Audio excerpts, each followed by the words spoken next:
A talassofobia é um medo intenso de grandes extensões de água, e poucas coisas representam isso tão bem quanto a visão de um oceano infinito sob seus pés. Imagine-se flutuando no meio do mar, distante de qualquer terra firme, com um abismo sem fim se estendendo abaixo.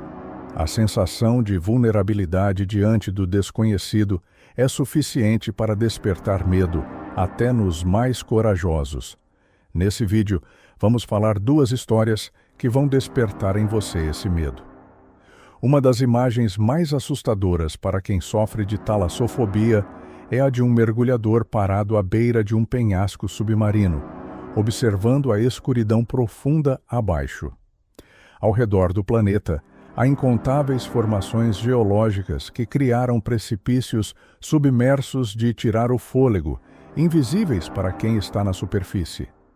Um dos exemplos mais conhecidos é o Great Blue Hole, em Belize, um sumidouro oceânico onde as águas escuras contrastam com os recifes rasos ao redor.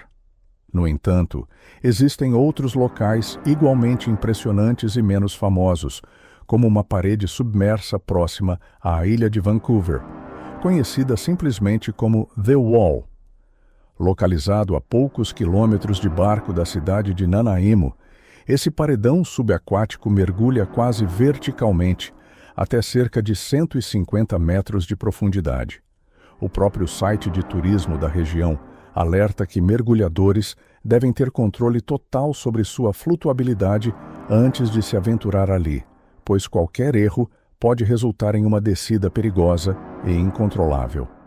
Apesar da atmosfera intimidadora, The Wall abriga uma grande variedade de vida marinha, incluindo leões marinhos que frequentemente interagem com os visitantes. Ainda assim, a ideia de estar diante de um abismo sem fundo é suficiente para causar arrepios em qualquer pessoa que tenha medo das profundezas. Um mergulho que terminou em tragédia. Em outubro de 2013, 3 mergulhadores experientes decidiram explorar as profundezas de The Wall.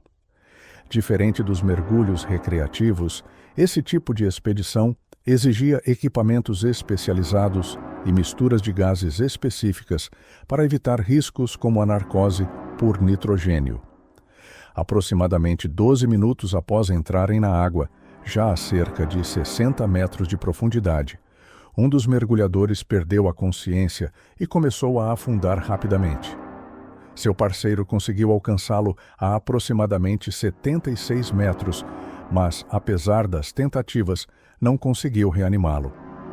Tomado pelo desespero, tentou subir rapidamente. Um erro fatal em mergulhos profundos.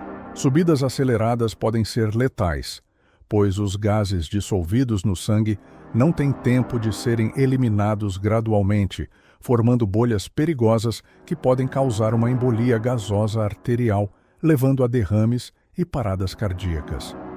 Ao emergir de forma descontrolada, o segundo mergulhador sofreu uma parada cardíaca fatal devido à embolia.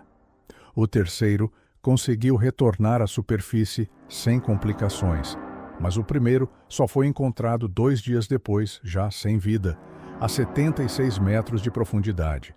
A causa do óbito foi atribuída à toxicidade do oxigênio combinada com a narcose por nitrogênio, um lembrete cruel de como o oceano pode ser tão fascinante quanto impiedoso. Nascido em 1981, na Flórida, Nicholas Mevoli passou grande parte da vida adulta no Brooklyn, Nova York. Trabalhando como técnico de adereços para cinema e TV, também sonhava em atuar e escrever, chegando a protagonizar um filme independente. Porém, sua verdadeira paixão sempre foi o mergulho livre, esporte no qual começou a competir em 2012. Em menos de um ano, já acumulava vitórias, conquistando títulos e medalhas em torneios nacionais e internacionais. Aos 32 anos, tornou-se o primeiro americano a ultrapassar os 100 metros de profundidade na categoria de peso constante com nadadeiras. Seu próximo desafio era o Vertical Blue, a competição mais prestigiada do esporte. O Vertical Blue Acontece no Dean's Blue Hole, nas Bahamas, um sumidouro oceânico com 200 metros de profundidade.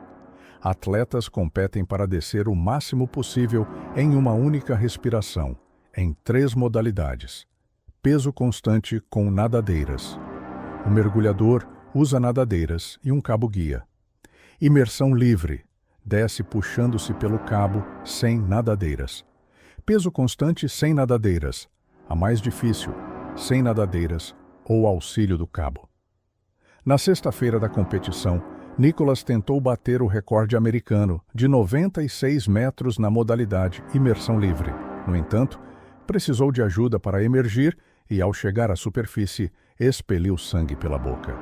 Inicialmente pensou ter rompido o tímpano, mas sofreu apenas um leve squeeze pulmonar, um problema comum causado pela pressão. Como os sintomas foram brandos, ele decidiu continuar. O último mergulho.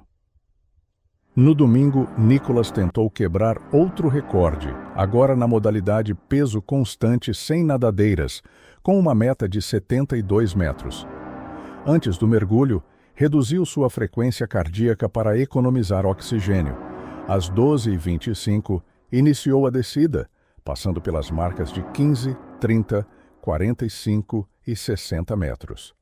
Ao atingir 68 metros, hesitou como se fosse retornar, mas seguiu até a profundidade planejada. Essa pausa, no entanto, tornava sua subida ainda mais arriscada.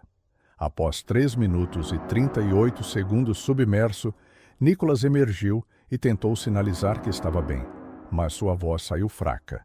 Em seguida, desmaiou e tombou para trás. A equipe de resgate agiu rapidamente, mas ao incliná-lo de lado, sangue escorreu de sua boca. Seu pulso estava extremamente fraco e, minutos depois, parou completamente. Apesar de mais de 1 hora de tentativas de reanimação, incluindo doses de adrenalina, Nicholas foi declarado morto às 13h44. A causa foi um edema pulmonar grave, condição em que líquidos se acumulam nos pulmões durante mergulhos profundos, comprometendo a respiração. Nicholas Mevoli foi o primeiro atleta a perder a vida em uma competição do Vertical Blue, deixando um legado marcado por talento, coragem e determinação.